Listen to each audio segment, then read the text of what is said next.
Complejo de Edipo, castración, envía del pene. Conceptos todos muy conocidos y muy polémicos. ¿Cómo entendía estos conceptos Freud al final de su vida? Hoy, en el capítulo número 7 de la serie El último Freud, los abordaremos. Yo soy Carlos Mesa y esto es Pulsional.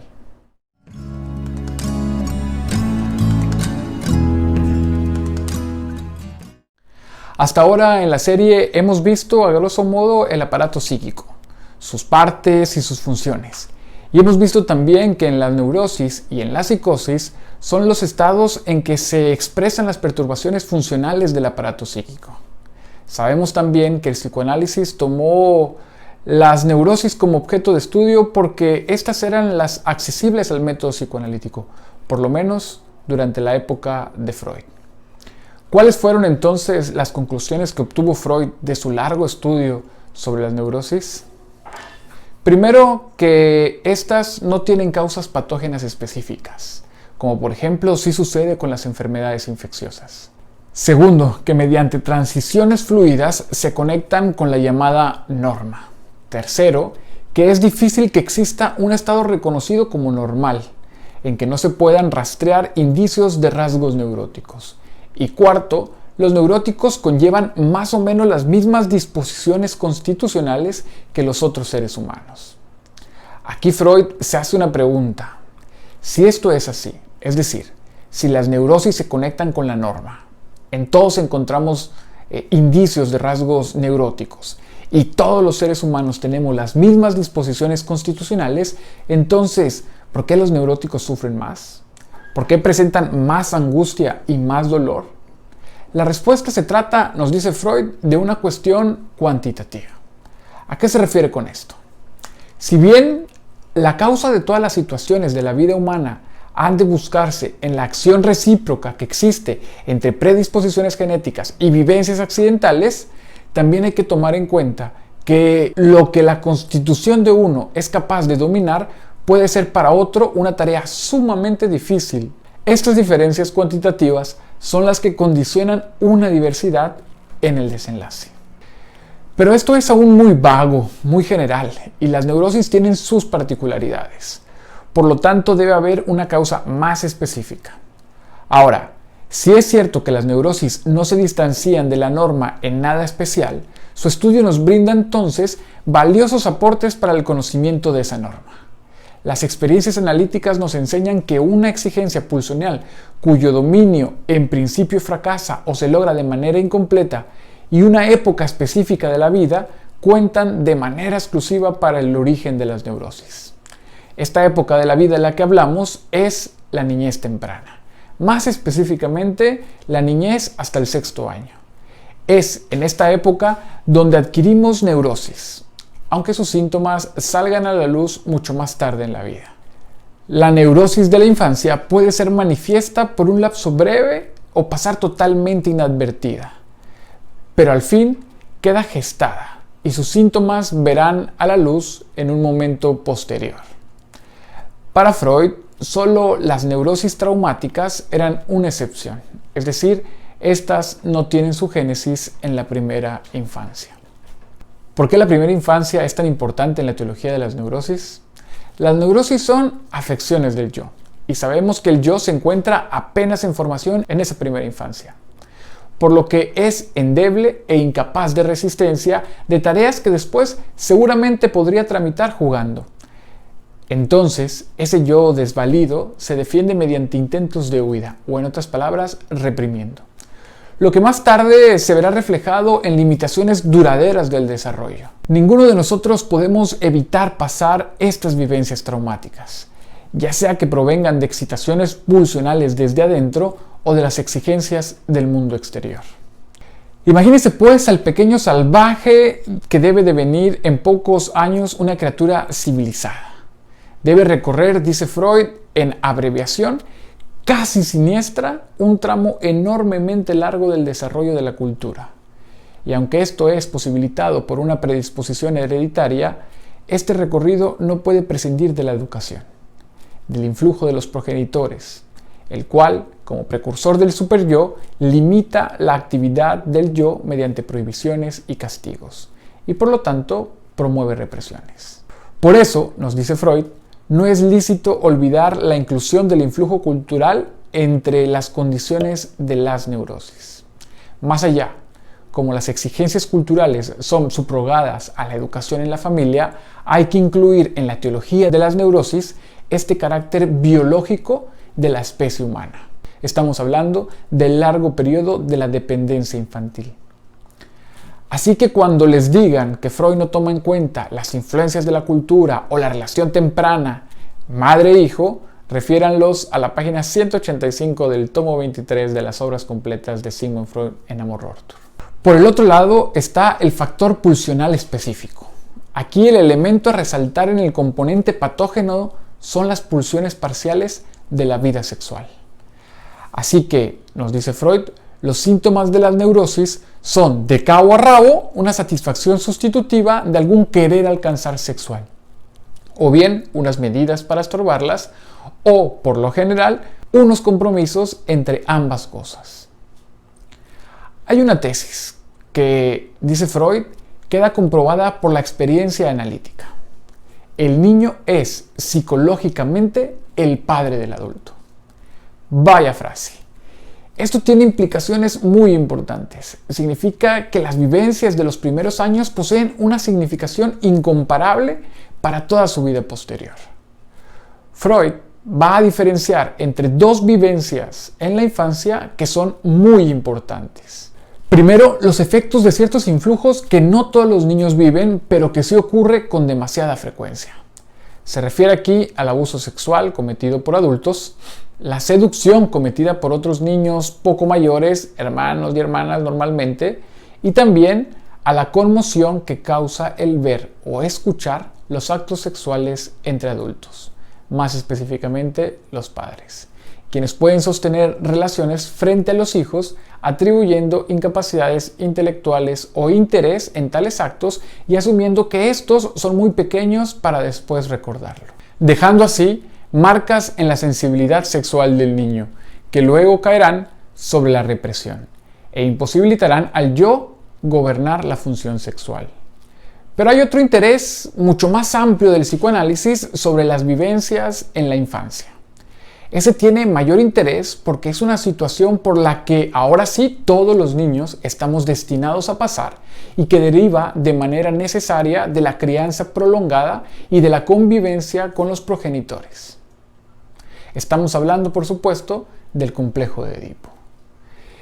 Título que le debemos a la tragedia griega de Edipo Rey, misma que en resumen trata sobre cómo Edipo termina matando a su padre y tomando como esposa a su madre.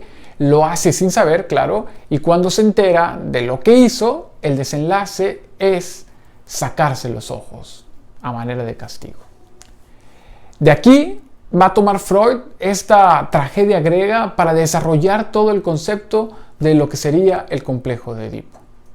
En el complejo de Edipo que nos describe Freud encontramos la primera diferencia en el desarrollo del niño y de la niña.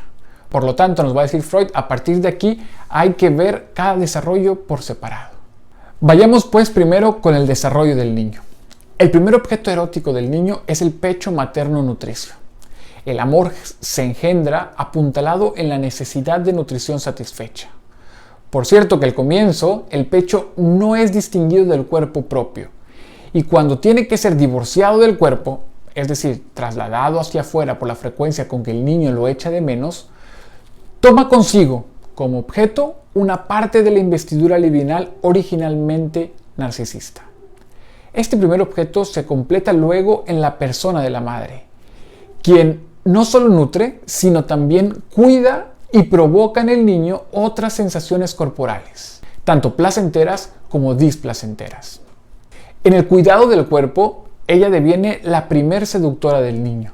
En estas dos relaciones arraiga la significatividad única de la madre, que es incomparable y se fija inmutablemente para toda la vida, como el primer y más intenso objeto de amor, como arquetipo de todos los vínculos posteriores de amor.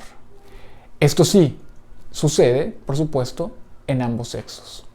Cuando el niño, a partir de los 2 o 3 años, ha entrado en la fase fálica de su desarrollo libidinal, ha recibido sensaciones placenteras de su miembro sexual y ha aprendido a procurárselas a voluntad mediante estimulación manual. De bien aquí entonces el amante de la madre desea poseerla corporalmente en las formas que ha entendido por sus observaciones y sospechas de la vida sexual, y procura seducirla mostrándole su miembro viril, de cuya posesión está orgulloso. En suma, su masculinidad de temprano despertar busca sustituir junto a ella al padre, quien hasta entonces ha sido su envidiado arquetipo por la fuerza corporal que en él percibe y la autoridad con que lo encuentra revestido. Ahora el padre es su rival. Le estorba el camino y le gustaría quitárselo de en medio. Si durante una ausencia del padre le es permitido al niño compartir el lecho con la madre, de donde es de nuevo excluido tras el regreso de aquel, la satisfacción al desaparecer el padre y el desengaño cuando reaparece le significa una vivencia que cala en lo hondo. Este es el contenido del complejo de Edipo. La madre por intuición ha comprendido que la excitación sexual del varoncito se dirige hacia su propia persona y empieza a cuestionar la actitud del niño. Cree hacerlo justo si le prohíbe el quehacer manual con su miembro. Frases como déjate ahí, no te estés tocando ahí, empiezan a aparecer. Pero la prohibición logra poco.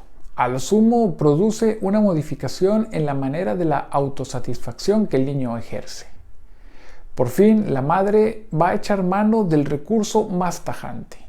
Amenaza quitarle directa o indirectamente la cosa con la cual él la desafía. Y frases como se te va a caer o te la voy a cortar aparecen. Y por lo común cede al padre la ejecución de esta amenaza. Lo hace para hacerla más terrorífica y más creíble. Cabe aclarar que esto se hace también a través de las frases de la madre, como si no te dejas ahí, le digo a tu papá. Aquí surge algo sumamente interesante. Para que la amenaza de castración surja realmente efecto, debe suceder algo. El niño debió ver en el pasado, o poco después de la amenaza de castración, unos genitales femeninos. Entonces, el recuerdo de unos genitales sin la presencia del pene tornan en algo serio la amenaza de castración, ya que ha constatado que hay otros seres humanos a los que se lo han cortado. Opera entonces el complejo de castración, el trauma más intenso de su joven vida. Los efectos de la amenaza de castración son múltiples e incalculables. Atañen a todos los vínculos del muchacho con padre y madre, y luego con hombre y mujer en general. Las más de las veces, la masculinidad del niño no resiste esta primera conmoción. Para salvar su miembro sexual, renuncia de manera más o menos completa a la posesión de la madre. Y a menudo su vida sexual permanece aquejada por siempre por esta prohibición. Los efectos del complejo de castración son más uniformes en la niña pequeña y no menos profundos. Desde luego, ella no tiene que temer la pérdida del pene, pero no puede menos que reaccionar por no haberlo recibido. Desde el comienzo, envidia al varoncito por su posesión. Se puede decir que todo su desarrollo se consuma bajo el signo de la envidia del pene. Al principio, emprende vanas tentativas por equipararse al muchacho, y más tarde hará empeños por resarcirse de su defecto. Empeños que, en definitiva, pueden conducir a la actitud femenina normal. La niña tiene que pasar por el desapego de la madre amada, a quien la hija, bajo el influjo de la envidia del pene, no puede perdonar que la haya echado al mundo sin un pene. En la aversión que ello le provoca, renuncia a la madre y la sustituye por otra persona como objeto de amor, el padre. ¿Cómo sucede esto? Cuando uno ha perdido un objeto de amor, la reacción inmediata es identificarse con él, sustituirlo mediante una identificación desde adentro, por así decir. Este mecanismo acude aquí en ayuda de la niña pequeña. La identificación con la madre puede suplir ahora la ligazón que se tenía con esta. La hija se pone entonces en el lugar de la madre, tal como siempre lo ha hecho en sus juegos. Quiere sustituirla al lado del padre y ahora odia a la madre que antes amó. Pero lo hace con una motivación doble, por celos y por molestia a causa del pene denegado. Su nueva relación con el padre puede tener al principio por contenido el deseo de disponer de su pene, pero culmina en otro deseo: recibir el regalo de un hijo de él. Así, el deseo del hijo ha reemplazado al deseo del pene, o al menos se ha escindido de este. Como vemos, entonces hay un factor a resaltar sobre la amenaza de castración entre la diferencia entre el niño y la niña. Mientras en el varón la amenaza de castración pone fin al complejo de Edipo, en el caso de la mujer, al contrario, ella es animada hacia su complejo de Edipo por este efecto. Esto lleva a concluir a Freud que para la mujer conlleva mínimos daños permanecer en su postura edípica femenina. Escogerá a su marido por cualidades paternas. Su añoranza de poseer un pene puede llegar a satisfacerse si ella consigue totalizar el amor por el órgano como amor por el portador de este, como en su tiempo aconteció con el progreso del pecho materno a la persona de la madre, como decíamos al principio del video. Pues bien, esto es lo que Freud consiguió deducir de sus análisis con sus pacientes. Podemos ver cómo los influjos culturales, la larga dependencia con los progenitores, el factor biológico y por supuesto el complejo de Edipo juegan un papel fundamental en el funcionamiento psíquico de todos nosotros. En los próximos 2 videos veremos los influjos del mundo exterior y del mundo interior respectivamente. Por lo pronto, si les ha gustado el video, los invito a suscribirse y activar la campanita para que sean notificados de los próximos videos. Les dejo también por acá, en algún lugar, las redes sociales Facebook, Instagram, Twitter, donde podrán tener noticia de nosotros y ver algún otro contenido diverso. Por ahora es todo, nos vemos en un próximo video. Chao.